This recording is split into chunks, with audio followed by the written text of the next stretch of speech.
Hi class, my name is Sarah and today I'm going to be talking about the organizational level intervention of accountability and reward systems. So what is accountability and reward systems? Well, both are part of a bigger system of performance management. Since these two interventions fall under performance management, I think it's important to understand what performance management is. So this is an approach that ensures quality and progress toward organizational goals by aligning structures, processes, and routines through a set of activities, enabling an organization to monitor the connection between work and the outcomes. So this process of performance management includes goal setting, feedback, developing, evaluating, and then rewarding performance. So accountability is the means of ensuring that individuals and groups in an organization understand their part in accomplishing goals. And reward systems is the positive outcomes that are earned as a result of employees' performance. So this could mean benefits within an organization or the relationship between employees and employers. Every organization can define reward systems differently. So overall, reward systems should satisfy the goals that are associated with the organization. So within reward system, there are two types of rewards, extrinsic and intrinsic, and I will talk about those in a few slides. So features of accountability include policies, results-driven standards, and leaders or managers in the organizations who are trained and know how to confront difficult situations. So the person who someone is accountable to, or the aspects of a situation, and the person who is held accountable are all factors or features of accountability. So features of reward systems include the size, the skill level of the team or individual, as well as the structure of the organization, the culture, and the industry, as well as environmental factors, economic conditions, and government regulations. These all influence the reward system. So how do you use these interventions? I'm going to keep it real short and sweet. So first, senior leadership will decide on goals of an organization, and then they will define these goals as expected outcomes.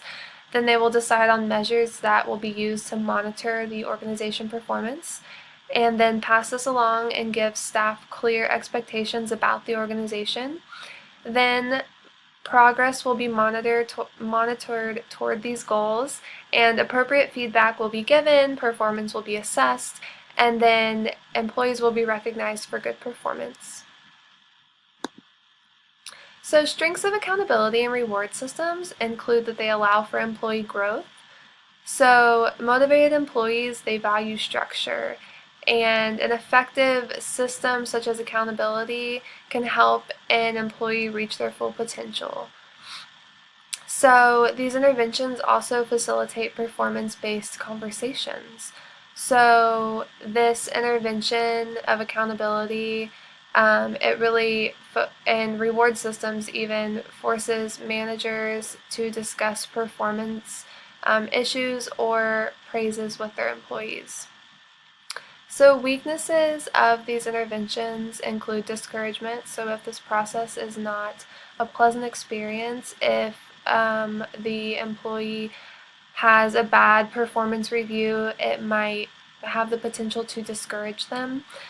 The intervention may also send inconsistent messages. So if a manager doesn't keep good notes or accurate records of performance, then they may not be successful in sending consistent messages to their employees. And then these interventions can also be time-consuming. Managers can spend up to an hour writing performance appraisals, and this can take a long time if they have to write a lot of them, as well as relaying all this and giving feedback in one-on-one meetings usually takes time as well. So for my applications, the first one is over accountability. So how would an organization create an accountable workspace? So I've listed two strategies here that may increase accountability within an organization.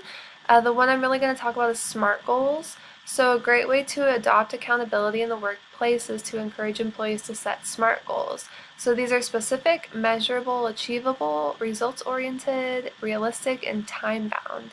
And having goals that meet these criteria allows for employees to feel more able in the work that they're doing. And so this is a way for them to measure their own productivity, which in turn produces accountability. And team incentive programs also allow employees to motivate themselves to reach their highest potential, and they're able to work toward common goals together. So my second application is on reward systems. So on this slide, I've just listed some examples of both extrinsic and intrinsic rewards because both of these are part of the reward system, as I mentioned earlier. So examples of extrinsic rewards, these are more tangible things, so like money, think of a bonus or commission or a promotion, things like that. And then intrinsic rewards are more internal. So I think of maybe words of praise or growth in a job, internal growth, or someone's given more responsibility.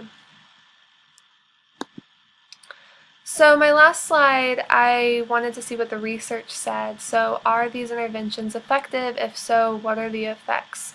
And I found that accountability and reward system interventions increase employee performance, increase participation and involvement in organizations, increase commitment and satisfaction within their work, and feelings of competency, as well as increase employee morale. So I found all good things with these interventions, and here I've just put two little figures here that talk about the reward system and what is produced through the reward system. So I just pulled these from a research article. So these just say employee motivation and employee performance.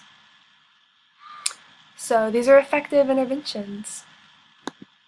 And these are my references. Thank you guys for watching. I'm really excited to watch everyone else's videos.